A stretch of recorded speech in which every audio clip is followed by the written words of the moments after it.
ডিম একটা হোক কিংবা দুইটা, মজাদার রেসিপি বানিয়ে খেতে হবে, এটাই হচ্ছে আসল কথা। তো আজকে আমি ডিমের ভালো একটা রেসিপি বানাবো। এটা হচ্ছে অনেক মজা হয় খেতে। তো এর জন্য আমি এখানে নিয়েছি দুইটা ডিম। আপনারা চাইলে একটা বা দুইটা যতটা ইচ্ছে নিতে পারেন। ডিম দুইটা ভালোভাবে ফেটিয়ে নিয়েছি আমি। তারপর হচ্ছে ফ্রাই প্যানে দিয়ে দিলাম অনেকটা পরিমাণ তেল। এবার গরম তেলের মধ্যে দুইটা তিনটা শুকনো মরিচ ভেঙে দিয়েছি, সাথে কিছুটা পেঁয়াজ দিয়েছি, তারপর দিয়েছি একটা তেজপাতা, কিছুটা সাথে কাঁচামরিচও দিয়েছি, কারণ এই রেসিপিটা একদম ঝাল ঝাল খেতে খুবই ভালো লাগে। এবার দিয়ে দেব আদা রসুন বাটা। তারপর চুলার আঁচ কিছুটা কমিয়ে দিতে হবে, তা না হলে একেবারে পুড়ে যাওয়ার সম্ভাবনা থাকবে। আর আপনাদের একটা কথা বলি, আমার ভিডিওগুলো যদি আপনাদের কাছে খুবই ভালো লেগে থাকে তাহলে সবাই কমেন্ট করবেন, লাইক করবেন, আর সাথে হচ্ছে আমার পেজটা ফলো দিয়ে দিবেন।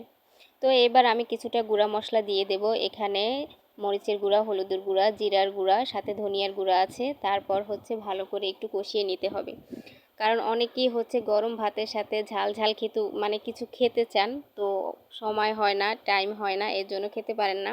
তো শর্টকাটে এটা বানিয়ে ফেলতে পারেন, কারণ হচ্ছে সবার বাসায় কম বেশি ডিম থাকে। তো মশলাটা ভালোভাবে কষানো হলে তারপর আমি হচ্ছে একটা টমেটো কুচিয়ে দিয়ে দেব সাথে, তাহলে হচ্ছে খুবই মজা হয়, টেস্ট হয় খাবার।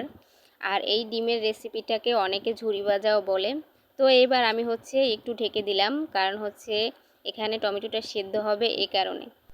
মিডিয়াম আঁচে মশলাটা ভালো করে কষিয়ে নিতে হবে, কারণ একদম যেন পোড়া না লাগে সেই দিকে খেয়াল রাখতে হবে, তাহলে রেসিপিটার স্বাদই একেবারে অন্যরকম হয়ে যাবে, একদম টেস্ট থাকবে না। তো এখন ভালো করে আমি মশলাটা কষিয়ে নিয়েছি, তারপর ডিমগুলো এর মধ্যে দিয়ে দিলাম।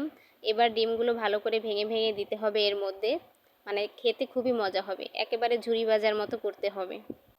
আর যে একবার এই রেসিপিটা খাবে একদম সে এই রেসিপিটার প্রেমে পড়ে যাবে। গরম ভাতের সাথে অসাধারণ হয় খেতে। যাদের হাতে একদমই সময় থাকে না তারা ঝটপট এই রেসিপিটা বানিয়ে ফেলতে পারেন একেবারে 5 মিনিটের মধ্যে। তো এবার একটুখানি ঢেকে নিয়েছি আমি, কারণ ঢাকার পর হচ্ছে দেখলাম যে লুকটাই চেঞ্জ হয়ে গেছে। দেখেন দেখতে কতটা লোভনীয় লাগছে আর কতটা মজা হবে, আপনারা দেখলেই বুঝতে যাবেন যে এতটা মজা।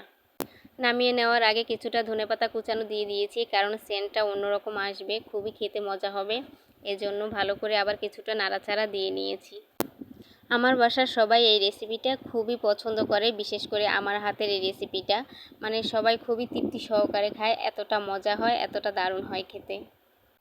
দুইটা ডিম দিয়ে রেসিপিটা সহজভাবে বানিয়ে ফেলেছি। এই যে দেখেন কতটা লোভনীয় লাগছে দেখতে। আমার দেখে এখনই জিভে পানি এসে গেছে। তো আমি সাথে সাথে গরম ভাতের সাথে নিয়ে নিয়েছি, আর সাথে একটু লেবু নিয়েছি। আর এই যে দেখেন এতটা ঝাল হয়েছে, তারপরও আমি সাথে কাঁচামরিচ নিয়ে নিয়েছি। খুবই মজা লাগছে। আমি প্রথমবার যখন খেয়েছি খুবই ভালো লেগেছে, যে এতটা মজা হবে আমি আসলে বুঝতে পারিনি। সত্যি অনেক মজা হয়েছে।